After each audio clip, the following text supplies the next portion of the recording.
Shalom. Shalom Bapak Mama sekalian, anak-anak, adik-adik pemuda, yang muda-muda yang saya kasih dalam Tuhan. Senang hari ini kita bisa bertemu. Hari ini barangkali hari terakhir pelayanan kita di tahun ini, menurut kata Ibu Ina. Nanti kita istirahat kurang lebih 14 hari. Tanggal 4 kita sudah masuk lagi ya, 4 Januari.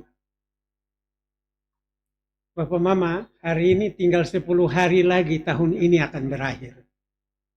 Ya. Kita tidak tahu tahun depan jika Tuhan izinkan kita orang bisa ketemu dalam persekutuan doa ini. Sebab itu saya senang sore ini bisa diminta oleh Ibu Ina untuk melayani kembali lagi di sini. Siapa tahu ini hari terakhir saya melayani. Bapak Ibu sekalian yang saya kasihi dalam Tuhan, mari kita berdiri. Kita akan membaca satu ayat firman Tuhan, Ulangan 5 ayat 32, yang akan menjadi dasar pemberitaan firman Tuhan pada sore hari ini. Ulangan pasal 5 ayat 32. Silakan dibuka. Hanya satu ayat, jadi kita baca dia dengan suara yang keras. Sudah dapat? Sebelum membacanya, mari kita berdoa. Bapa, kami percaya benar kepada janjimu bahwa 1-2 orang berkumpul di situ Engkau hadir dan Engkau akan memberkati mereka. Hari ini kami semua ada di sini Tuhan, dan kami percaya Engkau hadir dalam Roh-Mu yang kudus untuk mencerahkan hati dan pikiran kami, menguduskan kami agar firman-Mu yang kami baca dan kami dengar pada sore hari ini hendaknya dapat bertumbuh, berakar dan berbuah-buah di dalam kehidupan kami. Sehingga sebagai orang-orang yang dipercaya oleh Tuhan dalam pelayanan di sini, kami menjadi orang-orang yang setia untuk mengemban tugas pelayanan ini. Sebab itu hamba mohon kiranya Tuhan Engkau mengurapi kami dengan Roh-Mu yang kudus. Biarlah kami mendapatkan urapan daripada Tuhan sehingga seluruh hati pikiran kami diarahkan untuk mendengarkan sabda Tuhan pada sore hari. Kuduskan kami semua ya Bapa, inilah doa kami. Amin. Masih dalam keadaan berdiri, kita baca satu ayat firman Tuhan, Ulangan pasal 5 ayat 32. Mari kita baca sama-sama dengan suara yang terang dan jelas. 3. Lakukanlah semuanya itu dengan setia, seperti yang diperintahkan kepadamu oleh Tuhan Allahmu. Janganlah menyimpang ke kanan atau ke kiri. Sekali lagi, lakukanlah semuanya itu dengan setia, seperti yang diperintahkan kepadamu oleh Tuhan Allahmu. Janganlah menyimpang ke kanan atau ke kiri. Demikian firman Tuhan untuk kita pada sore hari ini. Silakan duduk kembali.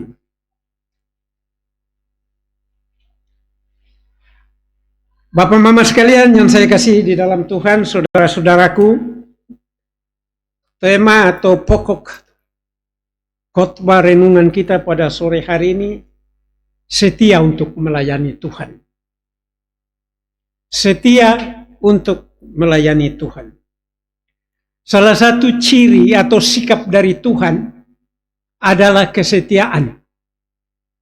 Firman Tuhan mengatakan, saudara buka 2 Tesalonika 3 ayat 3a.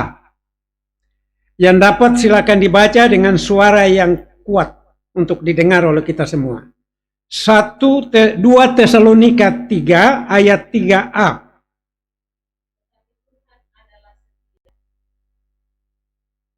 Sudah? Allah itu setia, Tuhan itu setia. Itu adalah sifat atau salah satu ciri daripada Tuhan. Oleh sebab itu, satu-satunya pribadi yang patut kita teladani, patut kita contohi dalam hal kesetiaan, itu hanyalah Tuhan Yesus.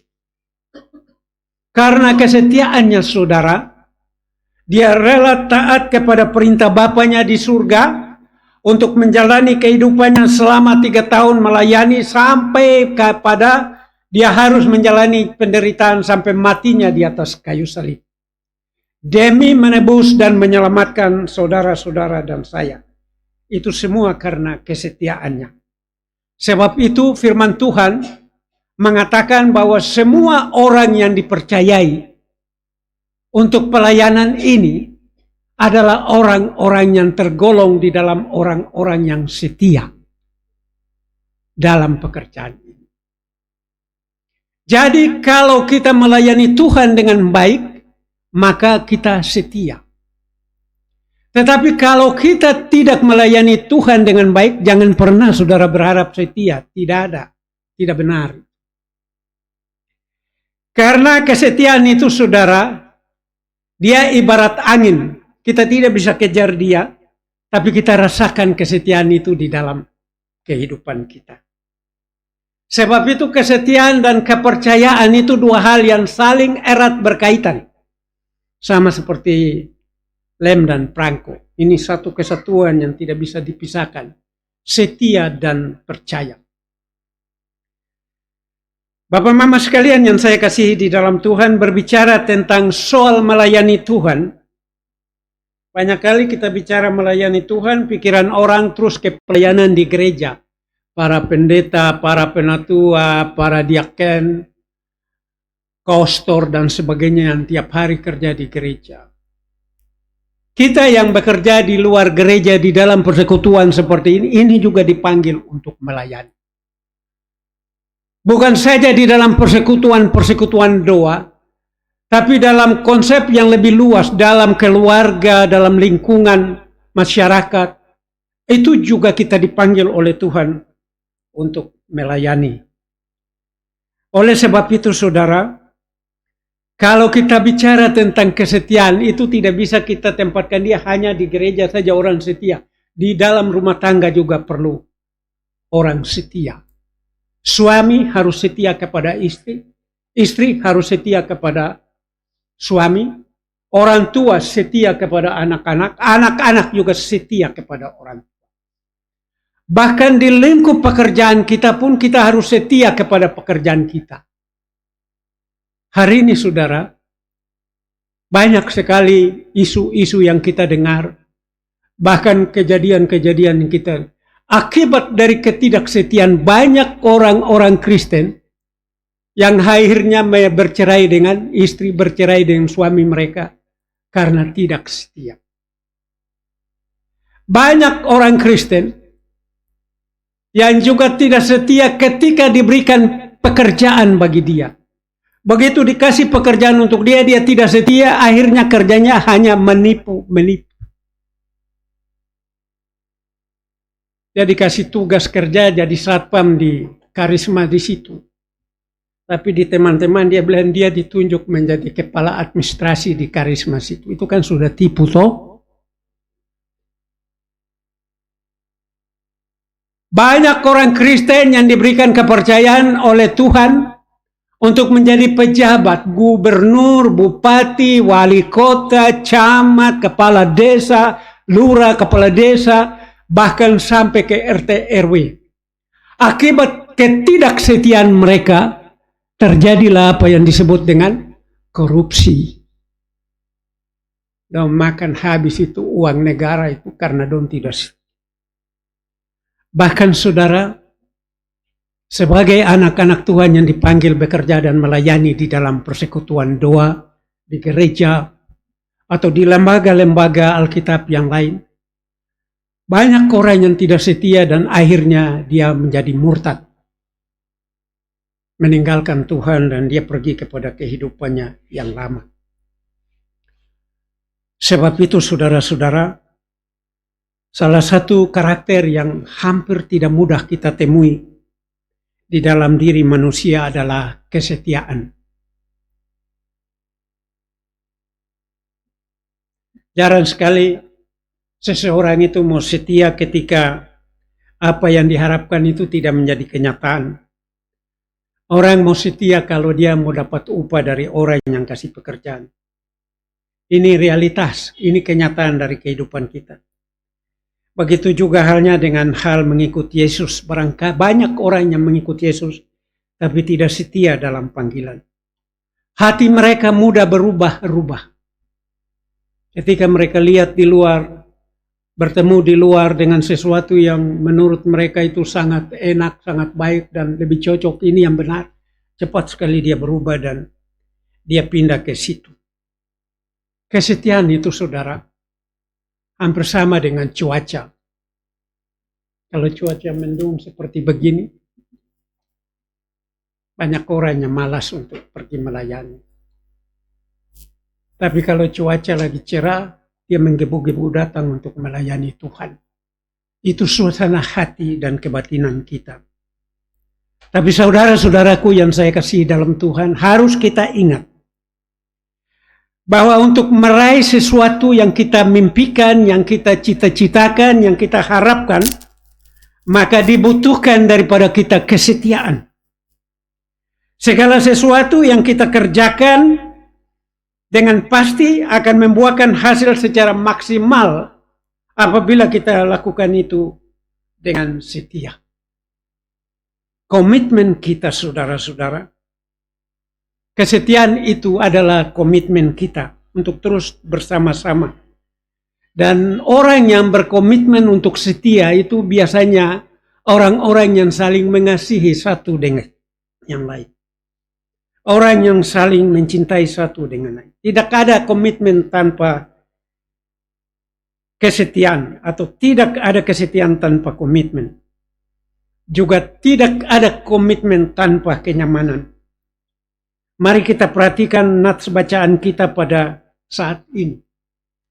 Ini kata-kata ini disampaikan oleh Musa kepada bangsa Israel karena pada waktu itu mereka semua sudah tidak setia kepada Tuhan Allah, tidak setia kepada perintah-perintah, peraturan-peraturan yang Allah berikan kepada mereka melalui Musa. Berkali-kali Musa terus menyampaikan itu dalam berbagai kesempatan kepada mereka, tapi mereka tidak setia untuk mendengar, tidak setia untuk melakukan itu. Alhasil hidup mereka itu terus diancam dengan berbagai-bagai hukuman, bahkan kematian sekalipun. Kalau kita mengikuti sejarah kehidupan bangsa Israel, itu contoh dan teladan yang paling jelas tentang kehidupan umat Kristen hari ini. Banyak di antara kita yang tidak setia kepada Tuhan dengan firman-Nya, dengan perintah-Nya. Maka jangan kaget apabila hidup kita dilanda dengan berbagai-bagai persoalan. Baik persoalan yang kecil maupun persoalan besar dalam rumah kita maupun di luar, di mana saja. Karena itu saudara-saudara, kesetiaan itu harus benar-benar menjadi komitmen kita. Saudara perhatikan bagaimana Musa bilang sama bangsa. Lakukanlah semua itu dengan setia seperti yang diperintahkan kepadamu oleh Tuhan Allahmu. Pada bagian yang berikut, Musa mengatakan kepada mereka, segenap jalan yang kuperintahkan kepadamu oleh Tuhan Allahmu haruslah kamu jalani. Ulangan 5 ayat 32 dan 33. Berabad-abad sejak Musa memimpin bangsa Israel itu, kemudian datang kepada Tuhan Yesus. Dia datang lahir ke dalam dunia ini. Ini yang ada disimbolkan dengan pohon Natal ini. Dan dia bekerja, saudara. Betapa murid-muridnya itu sendiri tidak setia kepada dia. Betapa berkali-kali dia mengajarkan kepada murid-muridnya itu supaya mereka setia kepada Tuhan, percaya kepada dia, dan mereka saling mengasihi satu dengan yang lain. Dalam 2 Tawarik 15 ayat 7, saudara, tetapi kamu ini, Musa bilang, kuatkanlah hatimu, jangan lemah semangatmu, karena ada upah bagi usahamu. Bapak mama sekalian yang saya kasih di dalam Tuhan, kita ada di minggu Advent yang terakhir. besok minggu keempat dari rangkaian minggu-minggu Advent yang telah kita jalani. Di minggu Advent ini ada beberapa peristiwa-peristiwa yang penting kita ingat. Salah satunya ada sebuah contoh dari seorang imam besar, Zakaria, dan istrinya Elisabet. Bertahun-tahun mereka dua berdoa kepada Tuhan supaya Elisabet itu bisa mengandung dan melahirkan seorang anak bagi mereka. Mengapa demikian? Anak bagi bangsa Israel adalah status sosial. Kalau tidak punya anak, perempuan dituduh gagal melahirkan anak-anak. Tidak tahu apakah perempuan yang gagal atau laki-laki yang gagal. Bisa saja toh. Karena kalau laki-laki tidak tahu teknik bekerja, ya jelas tidak akan produksi. Tapi mereka dua berdoa sampai hari tua. Ketika imam-imam besar mencabut undi untuk masuk membakar persembahan di bait Allah, pada waktu itu Zakaria mendapat undi dan dia masuk ke dalam bait Allah. Ketika dia di dalam bait Allah itu cukup lama sampai di luar halaman teras di luar itu, umat itu mulai bertanya-tanya ada apa dengan dia di dalam. Sebab biasanya cepat, tapi ini lama sekali. Ternyata Tuhan datang menampakkan diri kepada dia dan mengatakan kepada dia bahwa istrinya Elisabet sedang mengandung dan akan melahirkan seorang anak bagi. Zakaria pikir ini tidak masuk akal ini. Beta suloyo mati begini, mau anak bagaimana?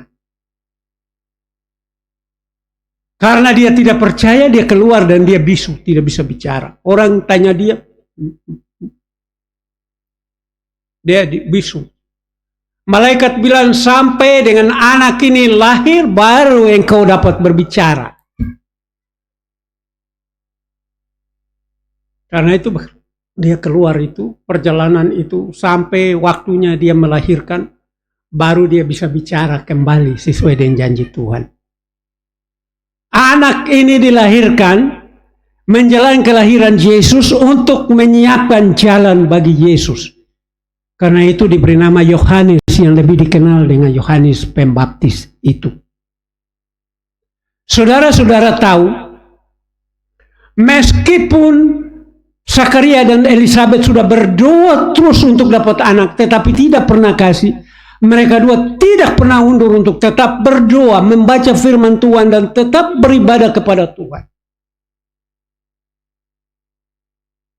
Karena dua percaya bahwa bagi Tuhan tidak ada yang mustahil. Amin? Amin. Dan mereka dua dapat seorang anak yang disebut Yohanes Pembaptis. Saudara-saudara, kesetiaan itulah yang telah membawa doa dari Zakaria dan Elisabet itu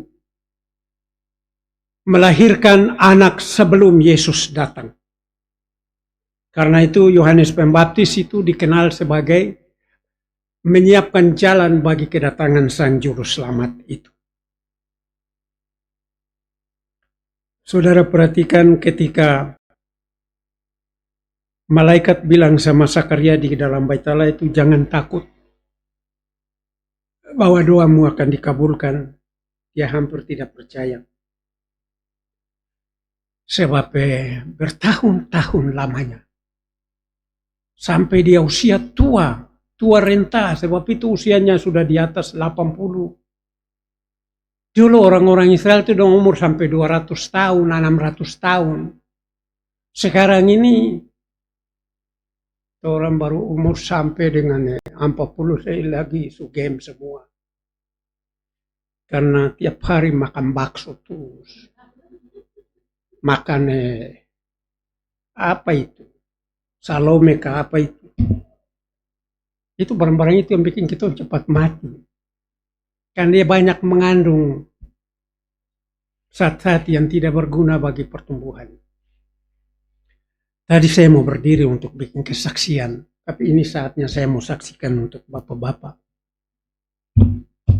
Saya baru datang ini sejak waktu saya datang pertama juga begitu, masih tidak. Lutut saya ini sakit. Tapi kalau sudah berdiri dari tempat tidur dan saya topang tangan di tempat tidur berdiri, saya masih bisa jalan. Turun tangga dan tangga karena saya punya kamar di atas. Tapi kembali saya duduk lama berdiri itu sakit minta ampun.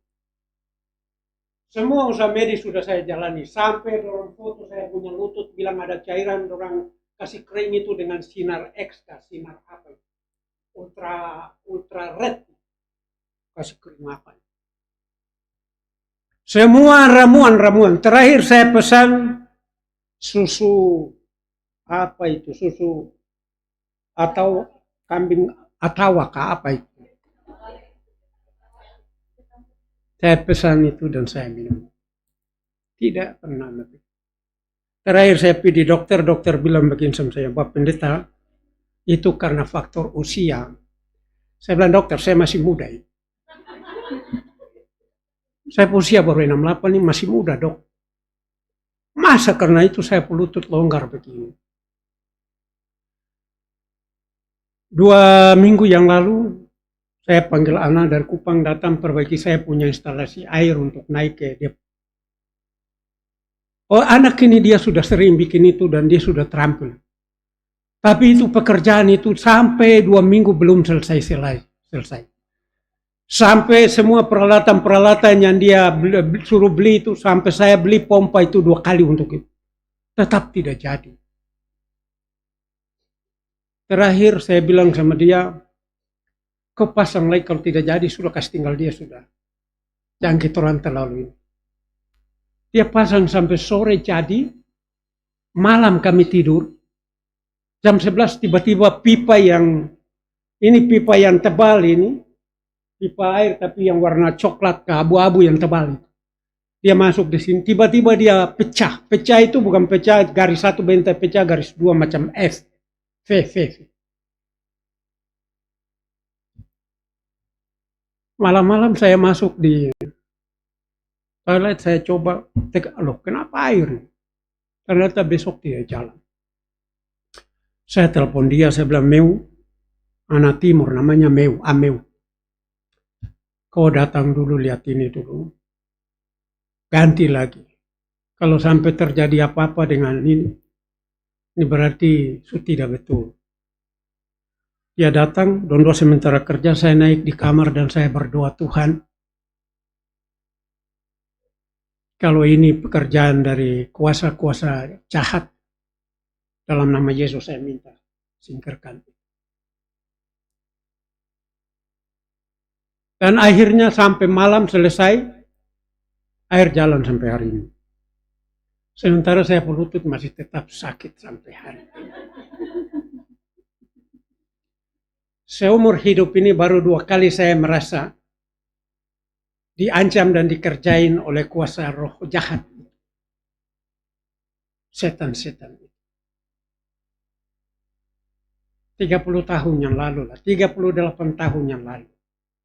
Untuk pertama kali saya menikah, saya pergi melamar saya punya istri di biara Katolik situ. Dia orang Katolik dia, tapi kawin saya di Protestan. Kau tetap di Katolik berarti kau tidak ikut saya ke surga itu. Tertutup ya, jangan kamu sebar ke luar nanti. Bercanda saja. Saya pulang dari dia. Pada waktu saya pergi ke sana ada suster-suster orang Belanda 2 dan dia duduk situ. Begitu saya masuk, Dondo mau pamit ke ini. Saya bilang, suster tidak apa-apa, tidak ada yang rahasia. Dondo bisa dengar ini. Terus saya bilang sama dia, saya datang untuk dia nama Ibu Susi, Susana sebenarnya. Tapi biasanya di sekolah, di anak-anak SMP di Katolik dong panggil dia Ibu Susi. Ibu Susi, saya datang untuk tanya kalau ibu tidak keberatan, saya mau minang ibu. Woi, dia kaget setengah mati, tapi suster 2 ini senang. Itu bagus. Laki-laki mesti begitu. Bagus ya, saya pulang dan saya jalan turun ke bawah. Fak-fak itu jalan turun-turun gunung. Saya turun benda, tiba-tiba saya jatuh. Bapak mama sekalian, saya jatuh itu tidak bisa lagi berjalan, lumpuh-lumpuh total. Dorang angkat saya pulang ke rumah karena saya punya rumah tidak jauh pastori gereja Fakfak, Immanuel Fakfak kota dekat. Itu teman pendeta saya dari Pentakosta, pendeta Fakdaur, dia sudah almarhum. Malam itu mulai dari jam 10 malam sampai jam 6 pagi dia berdoa tanpa berhenti. Luar biasa ini orang Pentakosta ini. Dia berdoa terus sampai pagi.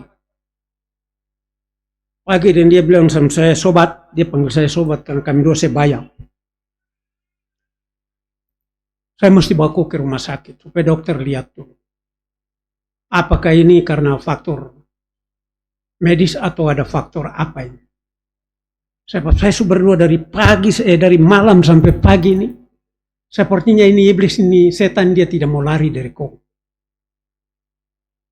Diantar saya ke rumah sakit.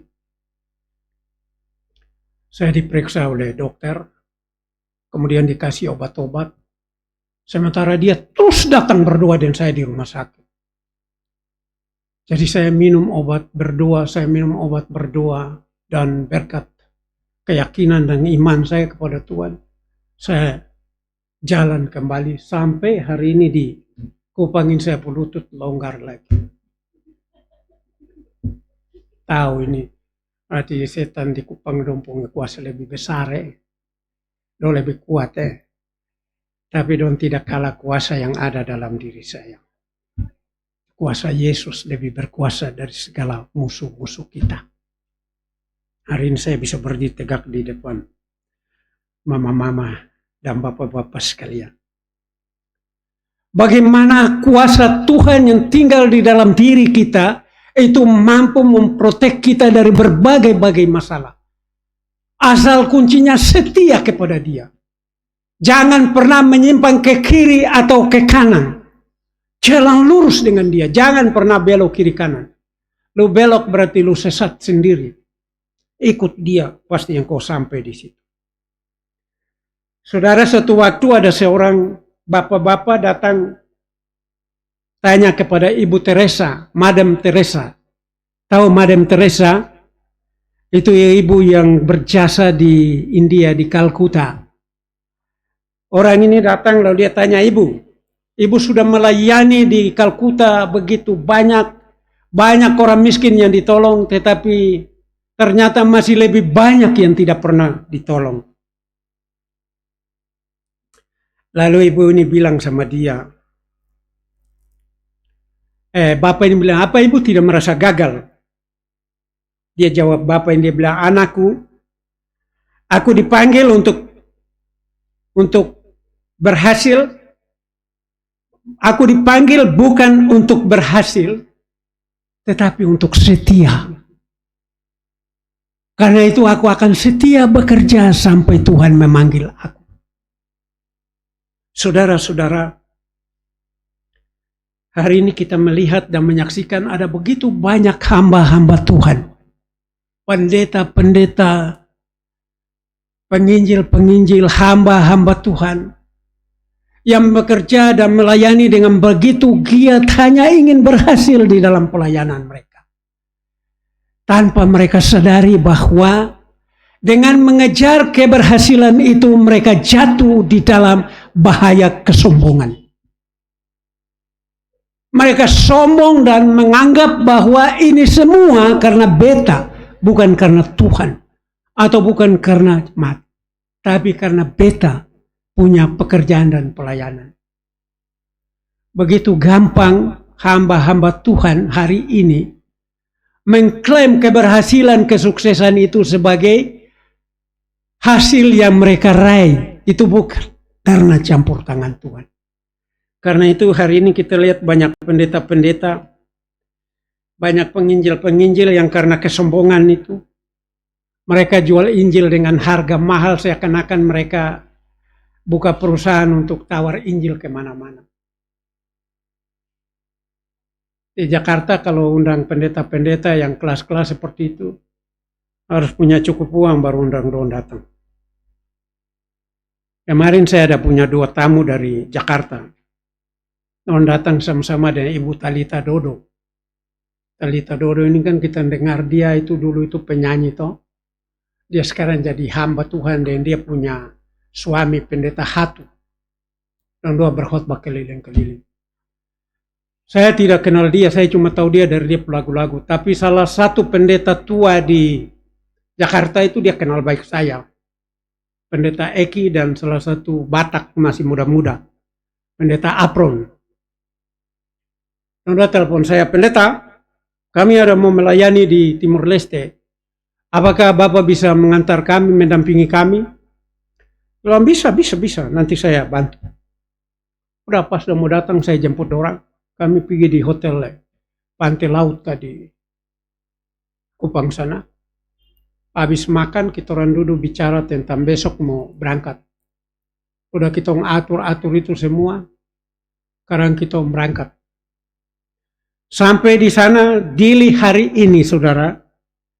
Setelah mereka lepas dan mereka sendiri banyak sekali perubahan-perubahan. Bangunan-bangunan, jalan-jalan sekarang berubah. Saya sendiri yang pulang ke Dili untuk pergi saya pu gereja sendiri, saya tidak tahu gereja itu ada di mana. Sampai saya harus sampai di daerah apa namanya? Perbatasan mau ke Vike ke sana. Baru saya tanya anak-anak di gereja baptis, dia bilang kami tahu, kamu antar saya pulang ke. Sampai di sana saya turun, saya suruh piring kopi pulang bawa dong barang-barang lah, dong mau tinggal di mana kau atur supaya dong tinggal. Saya tidak mau ikut lain-lain, saya sesat di sini. Dorang mulai terlibat dalam pelayanan, saya tidak pernah ikut itu. Tapi saya mau bilang kepada kita semua, itu tipe pendeta-pendeta yang sombong karena merasa berhasil dalam melayani. Sehingga mereka menjadi pendeta-pendeta yang sombong. Batak ini anak muda, baru dia bawa mobil, jadi dia dan saya bergantian bawa mobil. Saya bilang sama dia, lain. Kita setuju kamu datang melayani di Timur Leste, tapi kamu melayani Cina-Cina kaya raya itu untuk apa?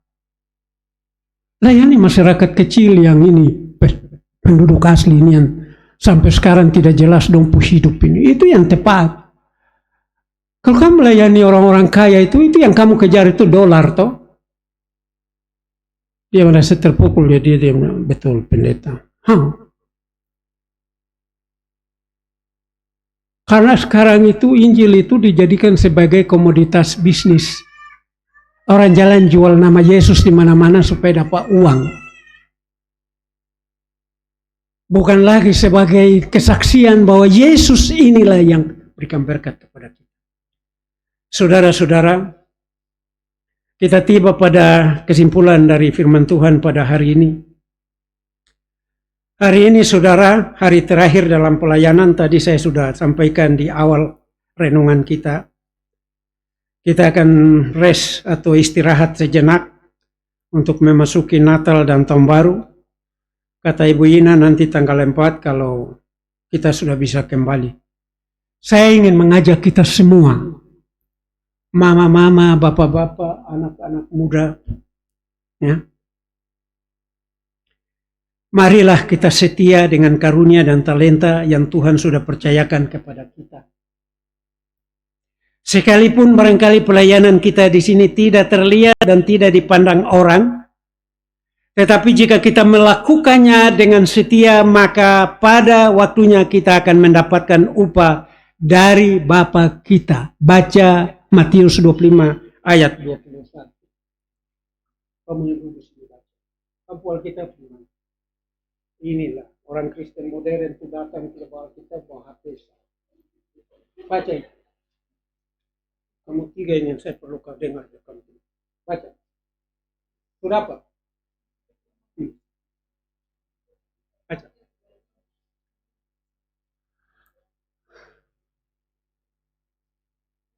Baca nak kuat. Lihat di situ baru baca.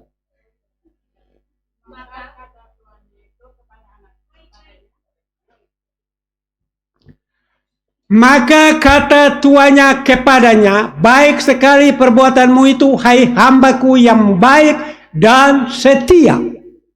Engkau telah setia dalam perkara kecil, aku akan memberikan kepadamu tanggung jawab dalam perkara yang besar. Masuklah dan turutlah dalam kebahagiaan Tuhan. Itu janji Tuhan kepada semua orang yang bekerja dengan setia dalam ladang Tuhan, dalam kebun anggur Tuhan. Setia mengerjakan pekerjaan-pekerjaan kecil seperti ini, maka Tuhan akan memberikan kepada kamu tanggung jawab dalam perkara-perkara yang besar. Ya. Tidak ada orang yang tahu tentang perjalanan hidup kita, hanya Tuhan yang tahu. Hari ini orang lihat kita biasa-biasa, tapi mungkin besok dong kaget dan dong mesti datang bilang, Bapak Gubernur tolong kami dulu, kami pun begitu. Itu hidup. Karena itu saudara, kesetiaan kita di dalam pelayanan, apakah di gereja atau di persekutuan doa air hidup ini, bukan saja karena kita ingin memberikan yang terbaik, tetapi karena memang hal itu sudah dikatakan dalam firman Tuhan dan kita hidup di dalamnya. Jadi dengan menjadi setia, kita sedang menunjukkan kepada orang lain tentang Tuhan itu dalam hidup kita. Dan pastinya saudara-saudara, setiap orang yang melakukan firman-Nya akan mendapat upah dari kesetiaannya. Setia itu ketika kamu temukan seseorang yang menurut kamu lebih baik, namun kamu tetap memilih bersama dia yang telah kamu janjikan untuk hidup bersama. Oh dengar, ini puisi-puisi cinta untuk yang muda-muda ini. Ya. Kalau sudah punya calon, teman yang sudah orang tua setuju dan kamu janji untuk itu, jalan dan lihat yang bagus-bagus, yang baru-baru di karisma ke di mana, dan kamu hati bimbang. Dan setia itu, ya, ketika kita tidak bersama-sama lagi, misalnya Mas Bayu dengan Ibu Ina, ketika tidak bersama-sama di sisinya, tapi kalau kita bisa merawat hati kita untuk tetap setia kepada dia yang kita tinggalkan, itu yang namanya kesetiaan. Kesetiaan itu sekali lagi saudara, seperti angin, kita tidak bisa kejar dia, tangkap dia, tapi kita merasakan dia di dalam hidup. Tuhan memberkati kita. Selamat hari Natal. Selamat tahun baru. Jika Tuhan berkenan, tanggal 4 kita semua ada di sini. Amin. Saya senang karena tadi saya datang tidak ada satupun insan di dalam rumah ini. Yang punya rumah juga saya tidak lihat pemuka. Hanya ada 2 perempuan di belakang. Saya masuk, saya bilang sama dorang, Bapak pinjam kampus toilet. Saya pergi toilet. Saya keluar duduk mungkin 5 menit, kemudian Ibu Ina datang duduk di sini. Ketika kami mulai, saya lihat, saya dan Ibu Ina sendiri di dalam sini, terus yang lain di mana? Tapi seiring dengan perjalanan waktu, kesetiaan kita teruji. Wah, meskipun kita terlambat tapi tetap setia. Setia untuk ada di sini. Orang yang setia, ya, itu hidup di tahun 2025 ini, itu paket jawaban doa di tahun 2024 ini akan diantarkan Tuhan taruh di depan pintu rumah. Amin.